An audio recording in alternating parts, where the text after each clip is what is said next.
Welcome to the Interstate Mets Report with your hosts, Nelson and Chris.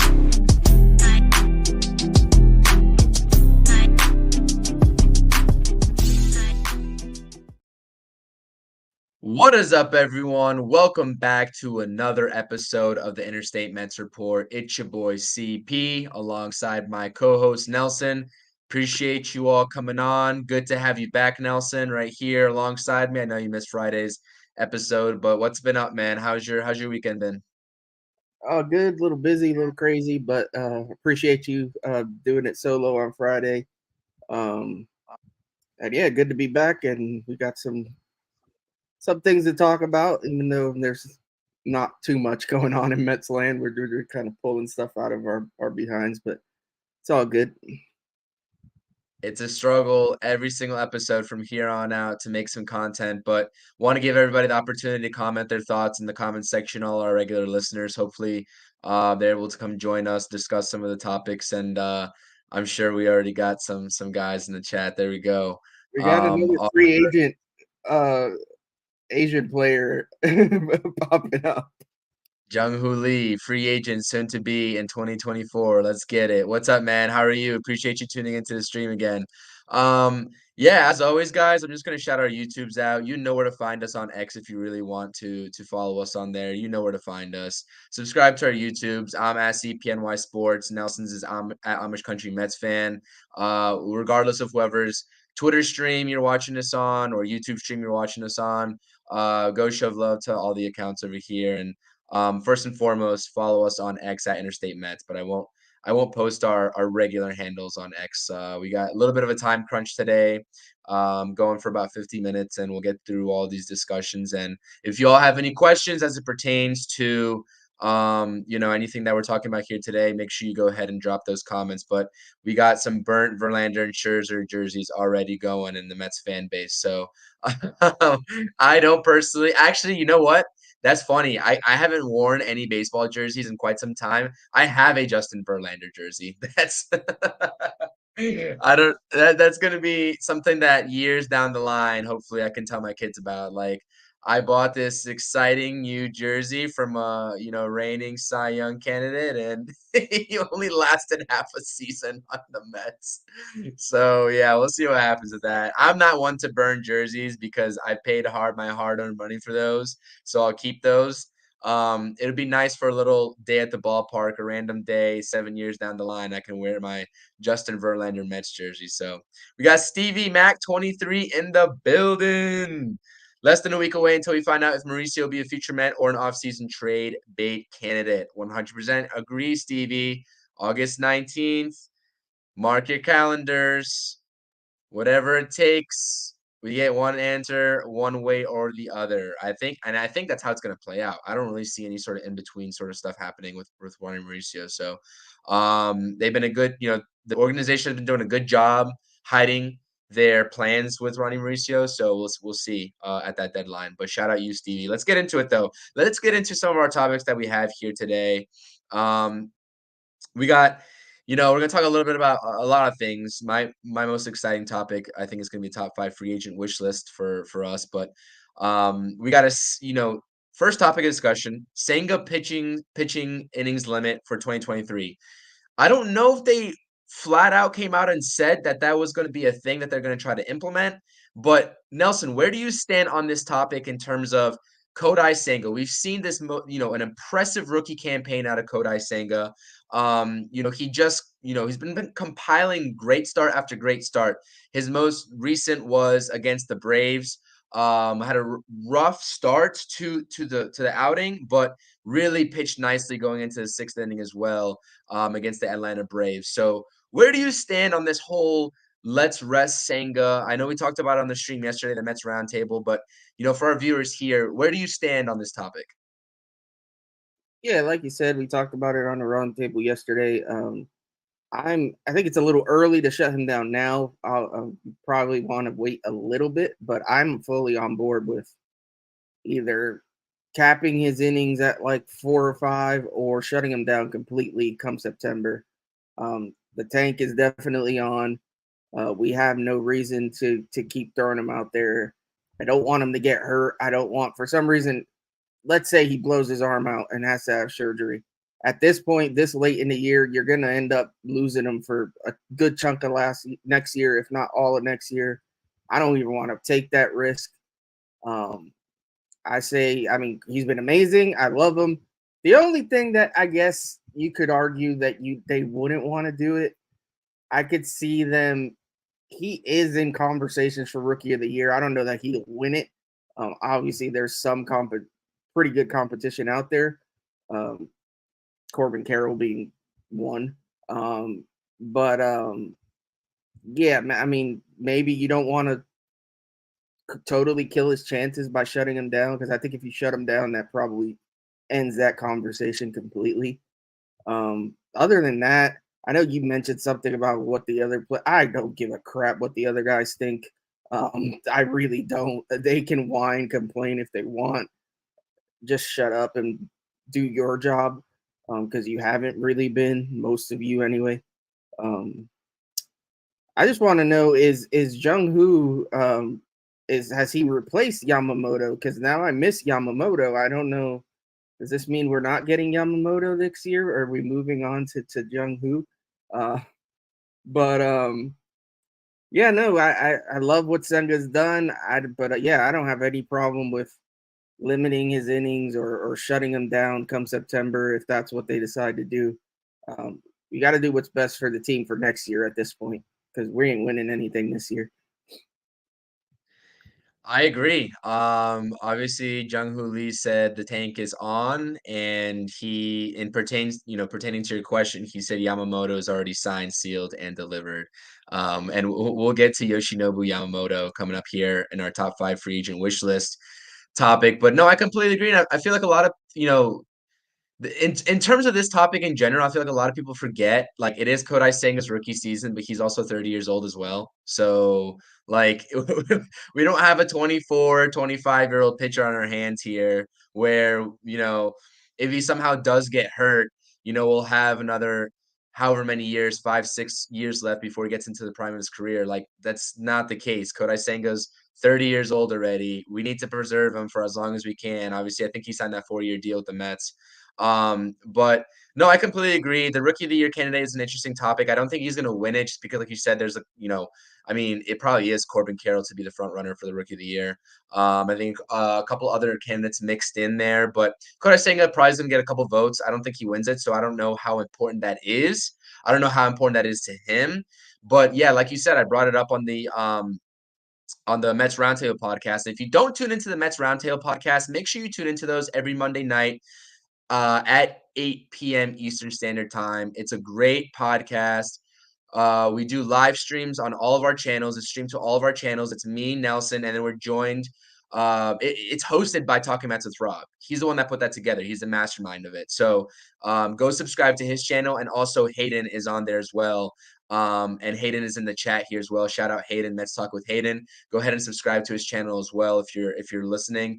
Another really good Mets content creator, and we all share our insights and on different topics of discussion. Senga was discussed, I'm pretty sure, yesterday as well. We discussed that.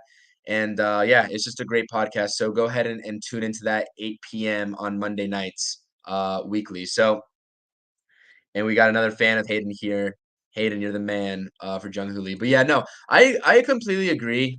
Senga should definitely be shut down. That is 100% my opinion as well. But the point that I brought up on the roundtable last night was, and I know you just said you don't care for it, and I don't care for it either, because these guys really shouldn't be whining, in the position that they're in and how they've played. But there is something to say, there is something to say for the Mets front office needing to, I guess, keep everyone pleased from a morale standpoint. And especially, like I said, I preached the words cohesiveness yesterday on the Roundtable podcast, unity, and all these words, leadership, all these words that the Mets are lacking in 2023. The front office needs to, whether they replace the guys, sign free agents coming in, they need to prioritize and emphasize those words, because those characteristics are missing from this 2023 team. I, Um, I know if what you can do. you are, what was that? I know what they could do to fix that problem. What could they do? Just sign all the Asian players. They don't have any that diva mentality. Those I guys mean, just yeah. shut up. They just shut up, do their job, and play the game, and they're good at it. So that maybe don't sign these freaking divas that get some money and automatically I don't know, think they're bigger than the team. I agree, and what we're talking about here is in terms of like the comments that we saw post trade deadline. Obviously, we already spoke on that. We got Explosive in the house. What up? I know he's tuning into the Roundtable podcast. He or she. Don't know who's behind that account, but shout out you for tuning in. Appreciate it. Um, yeah, I'm trying to just figure out like what the workaround is for the Mets front office moving forward in 2024 and beyond as it pertains to some of the unhappiness that we're seeing, some of these public comments that are being thrown out there by guys like, Alonso, we saw Scherzer, we saw Brandon Nimmo throw them out there. Francisco Lindor has been the only one pretty much that we've pretty much seen him carry himself in the right light to the media in terms of not throwing his front office under the bus. And he even broke it down to the reporters and I guess the general public of why the front office made those trades at the deadline. And he gave an objective analysis, factual analysis on it.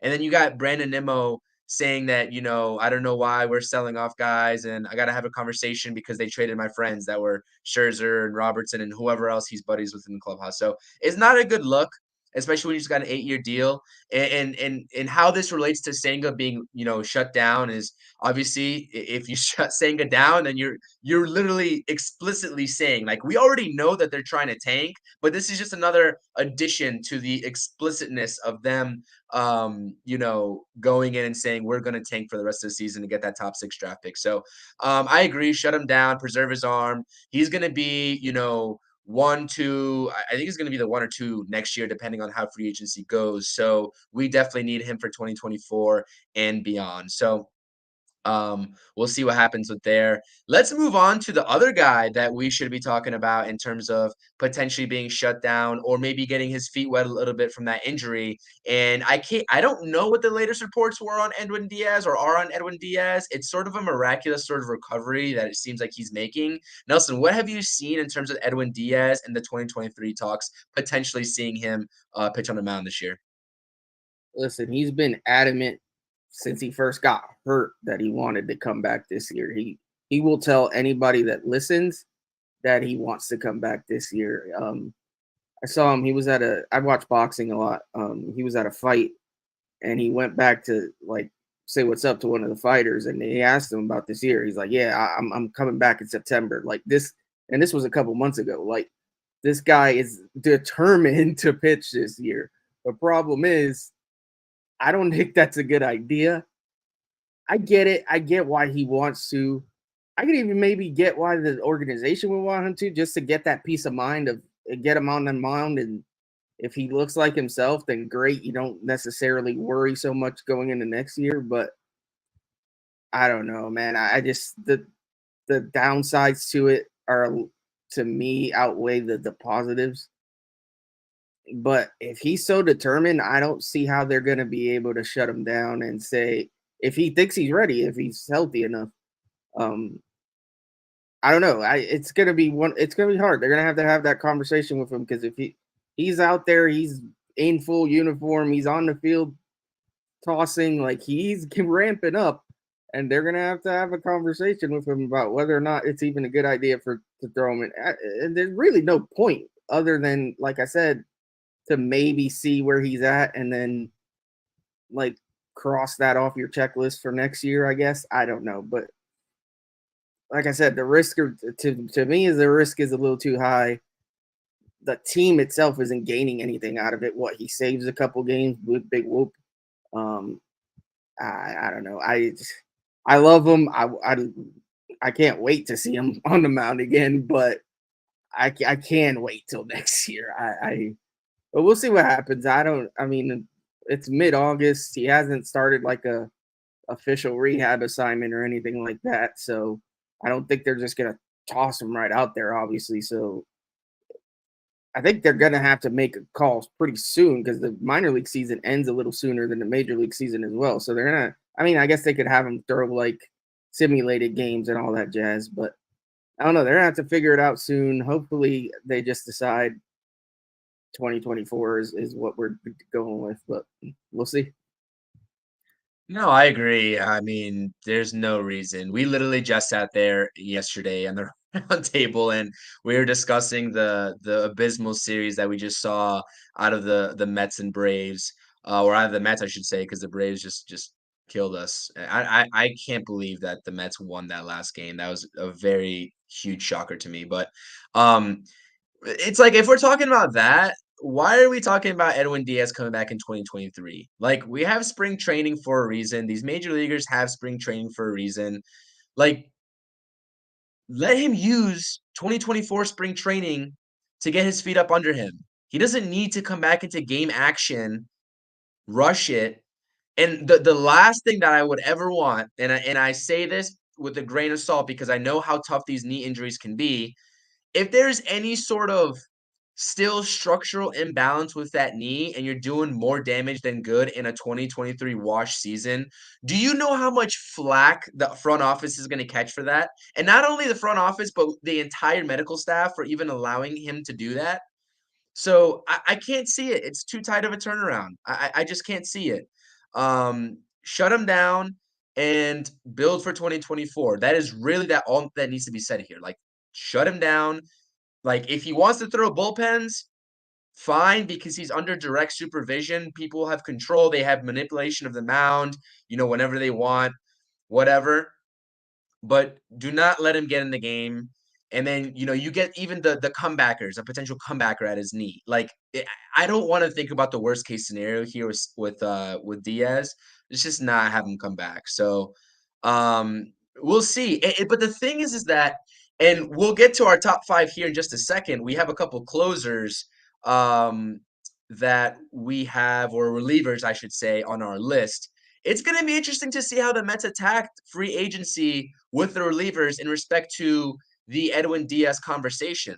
Um, because obviously, outside of really Rayleigh and Diaz, I guess Ottavino is going to sign his player option. I think we both think that he's going to come back next year. Outside of those three guys, I don't think anybody pretty much is safe in this bullpen unless I'm just missing somebody off the top of my head. But I I, I, I don't know. There needs to be reinforcements and replacements because I can't go another season with Drew Smith getting high leverage situations. And we have a couple lefties. We have two different lefties up there. Yes, someone said in the chat here as well. Appreciate you, A3. Grant Hartwig is another guy who I've been thoroughly impressed with. Talk about Grant Hartwig real quick. Do you think? I mean, obviously he's going to be here next year. He's exploded onto the scene. He's held his own. I think he's a pretty much pencil in for the major league roster next year. Do you think? Yeah, as long as he has a decent spring, I could definitely see him making the roster. You're gonna need young guys that are cheap to fill in spots here and there, and he's proven so far this year he's very good. So I don't see why they wouldn't give him a shot. The only if he bombed in spring training, then I don't think they put him on the roster. But as long as he does what he does what he's been doing, then I don't see it being an issue, and I could definitely see him penciled in. And yeah, I mean, there's a few other guys, and I saw Easy um, doesn't think that he would either trade or sign for a closer type because he doesn't think Diaz is gonna. He thinks Diaz is gonna take a step back. Um, and again, he kind of reiterates the point. I obviously Diaz had I mean, almost historic year last year. He's probably not going to repeat that injury or not. Like he wasn't probably going to repeat that same exact season. I I think I mean, yeah, the injury is a concern, but I think he's very well likely to still be a top closer. But yeah, it's not a bad idea to bring in another guy. And who knows? I mean, we're going to talk about free agents here, but Robertson can come back. There's other guys out there. So yeah, I mean, I wouldn't. It's not like I'm looking for his replacement, but I'm definitely looking for somebody that would be able to fill in if something does happen.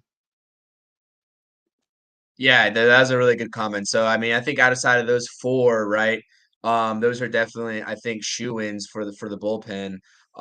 Need to add another guy or two as well. And yeah, like I said, just to close out this conversation, let's please, if we're playing the tactical game, and the front office has been playing this tactical game since the trade deadline in terms of making those trades, and you might as well take it a step further and just shut these guys down and get them ready for next season. That's all I got to say on that.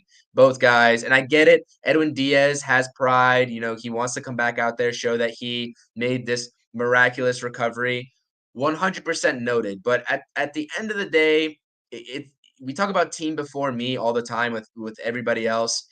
At that point, you have to realize if you're Edwin Diaz that the team in the future, right, and he's going to be a part of it with that new deal that he got, comes before himself in terms of rushing back this injury. So, or I should say, rushing back from this injury. So just shut him down. It's really not simple, or it's not really hard to sort of deduce that from what's been going on in this second half of the season. So let's get into it, because I think this is the point where we can have a lot of discussion here in terms of our wish list.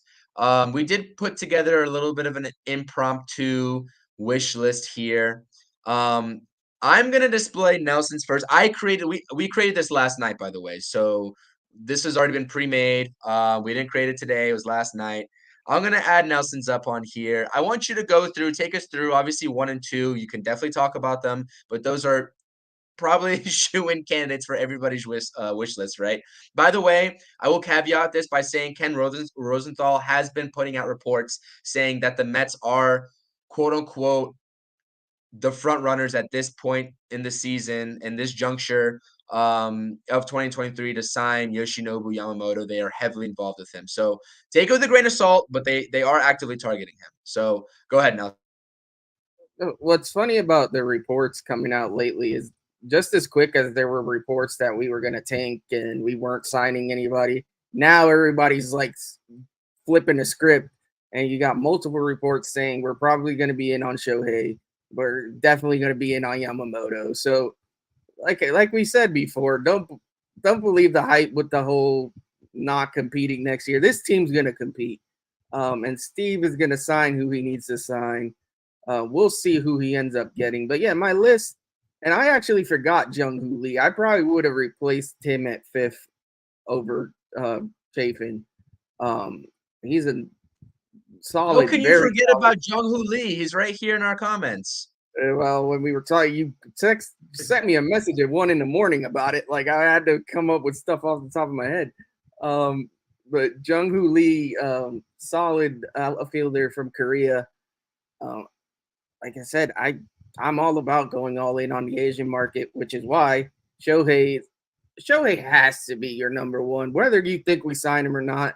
If he's not your number one on your wish list, then I don't know why not. Like, I mean, unless you just absolutely think there's no shot in hell we're getting him, which I don't think it's likely he's coming here, but I think we're gonna at least try. So that's why he's number one on my list. Yamamoto, I mean, where there's smoke, there's fire. His name has come up so many times with connected to the Mets recently.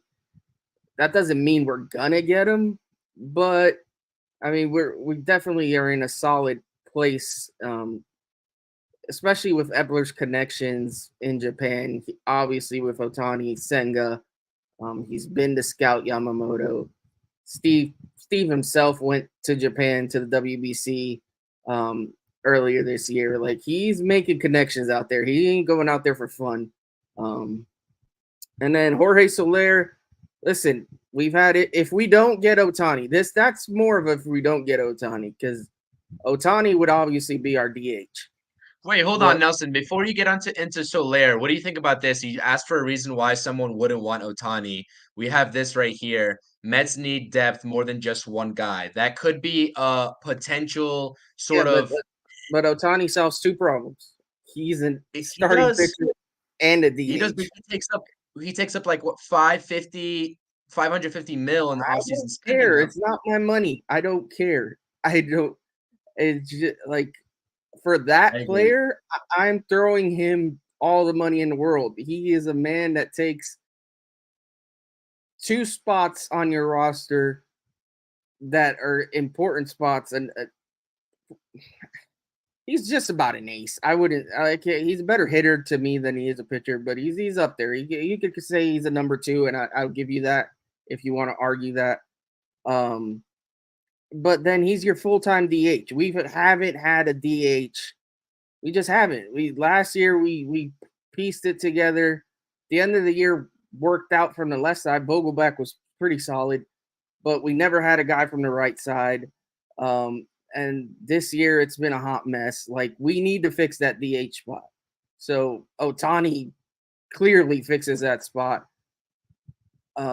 You get basically two players for one. Um, yeah, I'm all in on that. But then if we don't get Otani, then again we still need to fix that DH spot. And to me, Jorge Soler is a pretty solid. I mean, he's no Otani, obviously, but he's a pretty solid backup option. I'd be looking into him. The next one, that Matt Chapman to me, and he may make more money than I'd want to pay him, but if we don't think Beatty, if we don't believe in Beatty at third base, and we're not sure about Mauricio at third base, and we don't really have a third baseman, so I could see us going after Chapman. The guy's a Gold Glover. He's got a decent bat, but he's a excellent defender, and we need to shore up the defense. Let's face it, our defense is spotty. Other than, I mean, Lindor's awesome.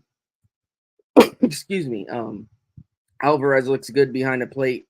Nimmo apparently isn't our center fielder anymore. I don't know what that's about. He's starting in left field now. Do you think that's to send a message real quick? Do you think that's to send a message to him? I mean, he made a fantastic play in left field the other night, but do you think that was to send a message to him to be like, yo, you need to stop commenting or we're going to move you and make you look silly? I don't know what it is because we paid him like you would a star center fielder.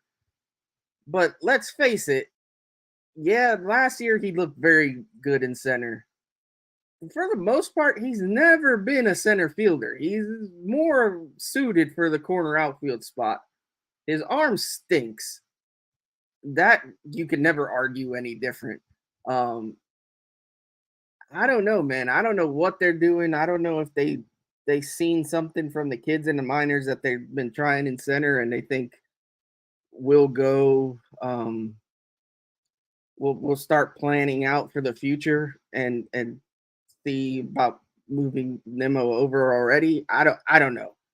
Um, it's just interesting. It came out of nowhere. They'll probably say it has something to do with the injury. They're trying to save his legs or whatever, but who the hell knows? This team obviously is playing for nothing. It's a weird dynamic.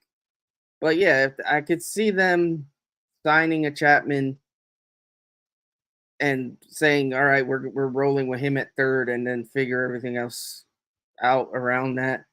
Um, I wanted I wanted Chapman before he went to the Blue Jays. I think when he was with Oakland, I wanted Chapman. But I yeah, know he's not having the best of seasons or like the most like, the prettiest of seasons in Toronto. He's a solid player, but I wanted him before he went to Toronto. So he that's started a low off. name to go He for. started off really hot. He's cooled down a lot. Like I said, it's his glove. Like we need the Mets defense is atrocious for the most part. And we need guys that can play in the field, and to me, that's more of a shore up the defense move than anything else. Because Beatty, you might his bat may come around, but his glove was scary out there. Let's be honest. So you're And not trading for Nolan Arenado is what I'm hearing? no, I don't want that guy on my team. I'm not a Arenado fan. Just I just don't like him. That's just the honest truth. Like he's a very good baseball player. I don't like him. Prefer he not be a Met. If they get him, I'm not gonna cry about it, but not a fan of his. Um, Andrew Chafin would be my last, just because we've been like feel like tied to this dude like every year, and even if Rayleigh is here, a second lefty couldn't hurt. Plus, he pitches these like he's not just a lefty specialist. I don't consider him. Um, I think he's pretty good. Then honorable mention Eduardo Rodriguez. He has that opt out. I think based on the year he's had, he will opt out. Um, I don't know. It's an interesting move. He's a lefty. He's pitched pretty solid, but guys on contract years can be scary too. I don't know, man. I've never been in love with the free agent pitching market, anyways, outside of Yamamoto. But we're gonna need some pitchers, so he's on my list because of that. I saw somebody mention Bellinger. I don't know if I believe in Bellinger's resurgence again. I think that's might be a little bit of the contract year dynamic there. Um, but I don't know. Maybe they go after him. I don't know. I'm not a Bellinger fan. The only other free agent I was trying to think. I don't know. That's pretty much it. There's not a lot. Like I said, Jung Hoo Lee is would be. I'd go after him over Bellinger for sure. Um, I don't know. Urias, I guess, is another name. If we don't land the Shohei, that would be the best of the worst, I think, because I'm not a fan of these free agent starters. I'm just not. Want no piece of Nola. I think Blake Snell is not as good as he's been this year. So I don't know. That's my list. Yeah, I mean, outside the top 2 guys, we have different lists. I saw some of the names that, people are commenting. I was more on board with them, and I'm more convinced that they, are viable options, I guess, more than you do. To just caveat it, like you said, Eduardo Rodriguez with the Tigers does have an opt-out in 2024. If he takes it, obviously, if he opts out, he's a free agent. If he opts in, he's gonna have 3 more years in Detroit, worth $49 million. So, I guess it's close. I think he probably will opt out as well, but it's not a shoo-in, I would say. Um, I don't know. I mean, no, it probably is a shoo-in because that's valued at I can't do math right now. I'm not gonna even attempt it. But yeah, that's Why would he want, unless he has no desire to win? I mean, he did yeah, deny a trade to LA. I don't know what that was about. But does he really want to stay in Detroit? And they're going to suck for a while. So yeah. I don't know. No, I agree. I agree. And Soler also has a player option for 2024 for 9 million. He's definitely going to decline that because he's going on open market. We'll get a lot more. Let's see. Talking Mets with Rob is here. Shout out Talking Mets with Rob. Like I said earlier, he is the mastermind. He is the host of the Mets Roundtable podcast. He says, "What's up, guys? Just got to Citi Field and got the Diaz bobblehead. Nice job, Rob. I want a bobblehead, man. I've been missing out on all these bobbleheads. I want to start collecting bobbleheads. That seems like a cool thing to do. So, shout out Talking Mets with Rob. Go subscribe to his channel if you have not subscribed to his channel. I know a lot of people in comments here are from his channel as well. Appreciate you supporting us. Appreciate you joining the stream, and shout out you, Rob. But yeah, we're gonna get to some of these comments here in a second because we do have a lot here. But I just want to kind of go over my list just at face value. It's a little bit different. Um, Whoop. Sorry about that. Let me get this off the screen so we can actually see what we're doing. So this is my free agent wish list for the New York Mets. Obviously, I'm going to echo exactly what you said at 1 and 2. Shohei Ohtani and Yoshinobu Yamamoto. Listen, whether Ohtani is realistic or not, eh, you're right. 100%. I agree with you. He solves 2 issues at one time, regardless of how much you pay him. So pay the man if you can. If he's convinced with coming to New York, great, fantastic. If he's not, Yoshinobu Yamamoto is your clear guy to go after. Right after that, pair him with Kodai Senga. I think you'll have a viable 1-2. If not, you'll have a 2-3, and you can trade, you know, say they go out and sign a DH. You can have a trade option now for Ronnie Mauricio that gets you your number one, whoever that may be. So that's how I'm thinking 1 and 2. This is where it shakes up for me. I do believe in Julio Urias. I think his sample size before this year speaks for itself. He had 2 to 3 great seasons with the Dodgers prior, and maybe this struggle season that he's had so far, maybe the Mets signed him for a little bit cheaper. I don't know. I don't think so because we're talking about a big market team competing with another big market team. I don't know if the Dodgers are going to go hard to retain him. I would imagine they would. So I do believe in If the Dodgers get Shohei, do they have the money for Urias as well?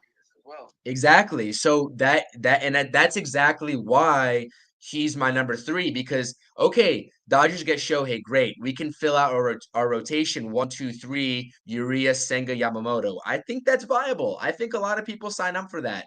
Maybe Oh, I Urias take isn't your clear number 1. You have a co-number 1 and 2 with Senga and Urias. Whatever you want to play with that out. I think that's viable though. Um, 4 is Josh Hader. I mean, have you seen his stats from this season? I want Josh Hader on this team. I don't care what the fit is, if it's not a fit or if it isn't, that. I want him on this team. I'm That's sorry. my You only gotta do that's it. my only rebuttal is if Diaz is your closer, I don't think Hader wants to go set anybody up. Like he's gonna want closer money and he's gonna want to close. I don't. Why wouldn't he? His numbers, like you said, are phenomenal. Plus, he's a lefty. On top of that, lefty closers don't come around that often. Your next best bet is who Chapman, and I think Aroldis Chapman is a piece of work. Would it be Please kinda too don't bring him back to New York ever. Um, Yeah, I don't want Aroldis Chapman. I don't want any parts of Aroldis Chapman, but I do want Josh Hader. Would it be kinda two-faced if the Mets said, "Hey, listen, Edwin, you're coming off this injury. Would no, you be don't open?" no. You I'm not even gonna let you finish the sentence. Diaz is your closer. You do not. That man was the heart and soul of the team last year. You do not take that man's job for any reason unless he just can't pitch. And so unless he proves he can't do it, then fine, go find somebody else. I'm not giving Josh Hader the job over Edwin Diaz at all. Plus, that's not no, you can't do that. Hader's would be an amazing get, but he's gonna want to close somewhere, and it ain't gonna be for us. I I hear you, but to M Easy's point, if Diaz does have that drop off, I get it. You made the commitment to the man. I don't know, man. I hear your point, but me just imagining a Diaz or whichever order it goes in, Hater Diaz, Diaz Hater, 8-9, that would be I don't know. He's my number 4 though. So regardless of whether it's gonna happen or not, whether he wants to be a setup man or not, Diaz and Hader is a clear elite back end of the bullpen. Obviously, they have to prioritize those early bullpen guys, but listen, that's why he's on my list at number 4. So I don't hate that Craig Kimbrell idea. I think that's a I lot more. do. I don't want Craig. I think that's a I lot don't more want. realistic than Hader, though. Like Yeah, Kimbrell it probably. get to set up for Diaz. I don't think Hader is ever setting up for Edwin Diaz. Where's Kimbrel at right now? I don't even know. It's slipping my mind. It's slipping my mind too, but wherever he is, he's been all right. But He's been okay. I don't know, man. I listen. This is like an unrealistic list. That's how I approached it. And we're talking about Shohei Ohtani being on this list, then I was gonna put Josh Hader on this list no matter what. So, that's a good question, Stevie. I don't know if Urias has a qualifying offer with the Dodgers or not. I'm not positive. Nelson, do you know off the top of your head? what was that? No, he's a straight up free agent. I'm Okay. almost positive. Okay, and then MEZ said, and Stevie I've Mack heard also it. said that he's with the Phillies right now. So, and that is Craig Kimbrell. So, listen, I, I don't know. I don't know. I'm going to move on for the hater topic because I know that's a lot of controversial. That's a controversial topic, but Well, it's not I'm going to say right controversial. now, I just I would be on board with it. love him. I'd love to have him. I just don't believe there's any world in which he agrees to be a setup man anywhere. He's just too good.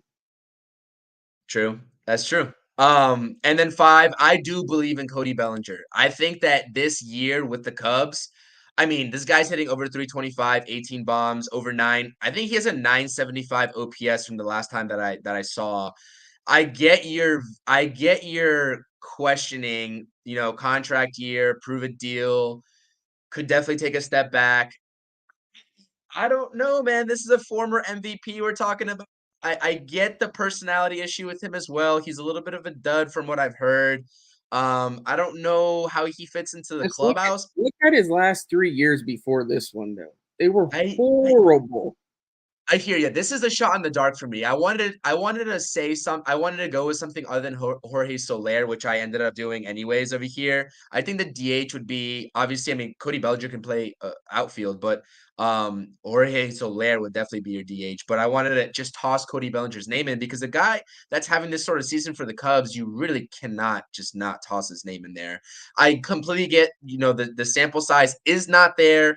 Like Julio Urias, I mean, unlike Julio Urias, where his sample size is there, and then now he's having a bad season. On the flip side, Cody Bellinger's a little bit of a wild card moving forward, but I figured I would toss his name in there. And like you said, Eduardo Rodriguez would be a definite third option for me. If not Urias and Yamamoto, maybe Yamamoto and Rodriguez, because I do think he opts out of that deal with Detroit.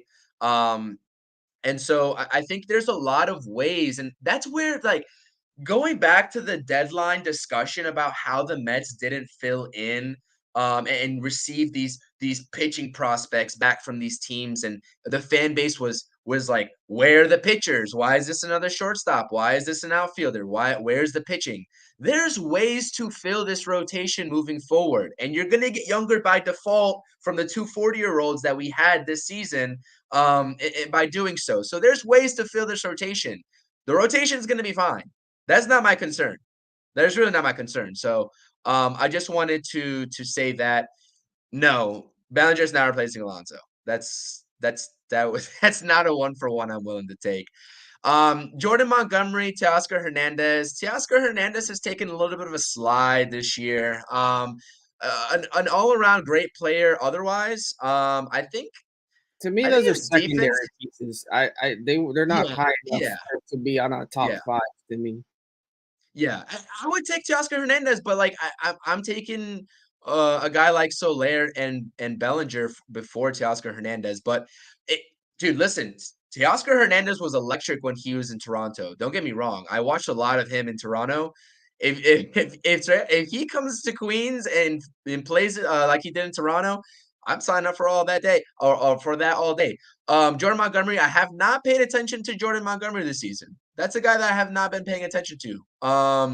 I think his career took a little bit of an upward trend since he left the Yankees, but I can't say what his numbers are collectively, so we'll see. Bellinger's a Gold Glove outfielder and can play some first base. I mean, I agree with you. I don't think Bellinger's going to come here to play first base, though. I don't think that's going to happen. What do you think? We're gonna get another old head, JD Martinez, maybe after the season. He did kind of No, well in Los we Angeles need this to season. get younger. I'm tired of these old freaking people. No, I no. I need guys under 30 on this damn team. Like let's get away from these 40-year-olds. This guy's a back injury away from his career being over. Like I just don't. He's had a solid year. I just don't want to go there. Um, Easy makes a good point. Teoscar's in a horrible hitter's park.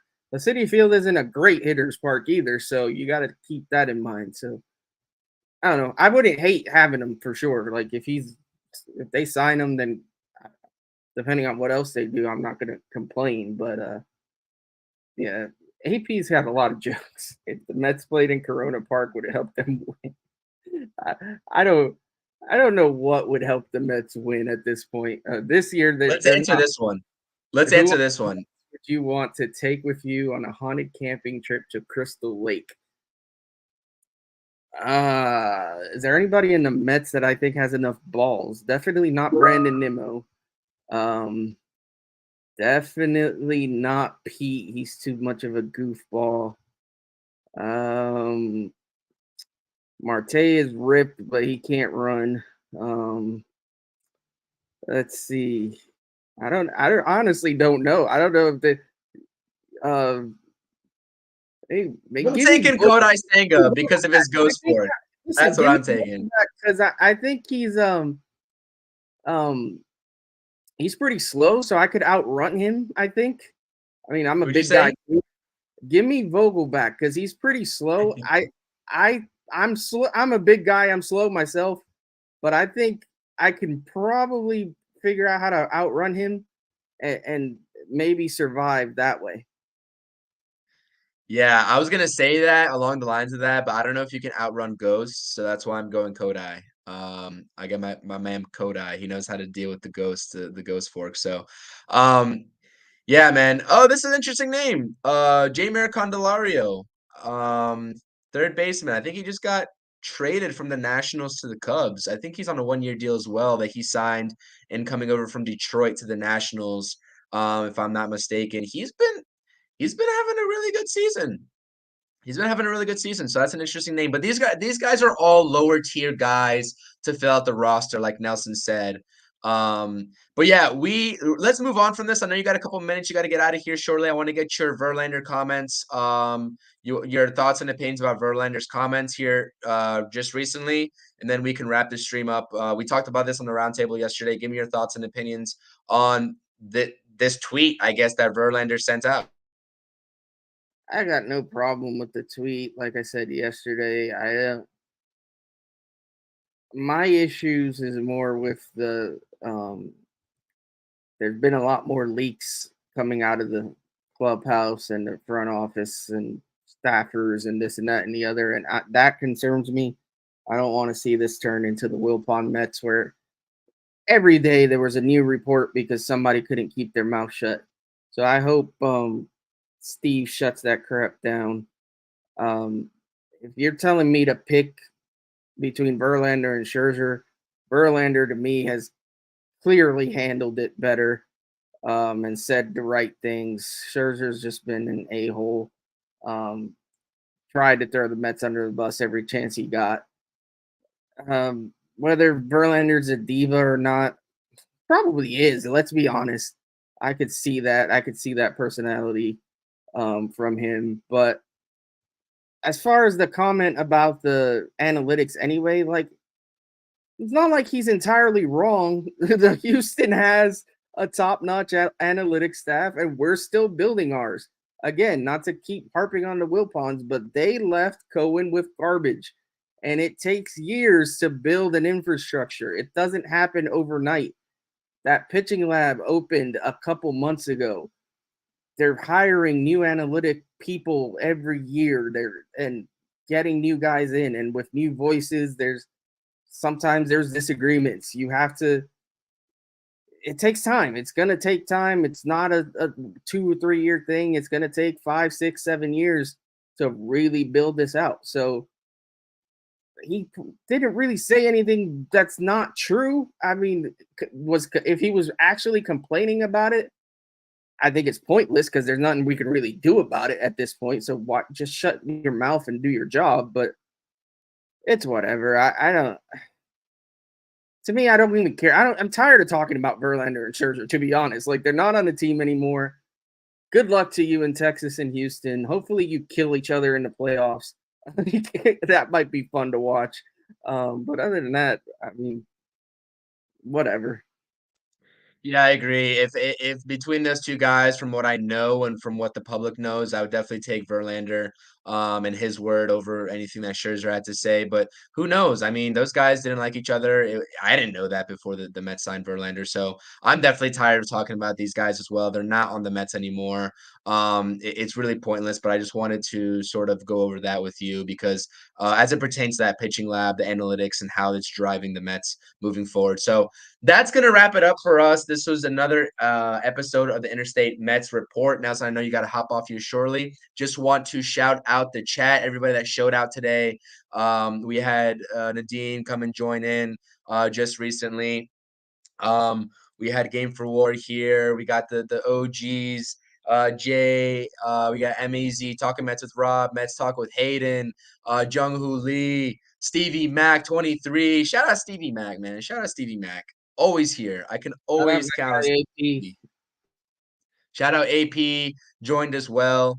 And everybody else that we may have missed. A3, Depressed Mr. Matt.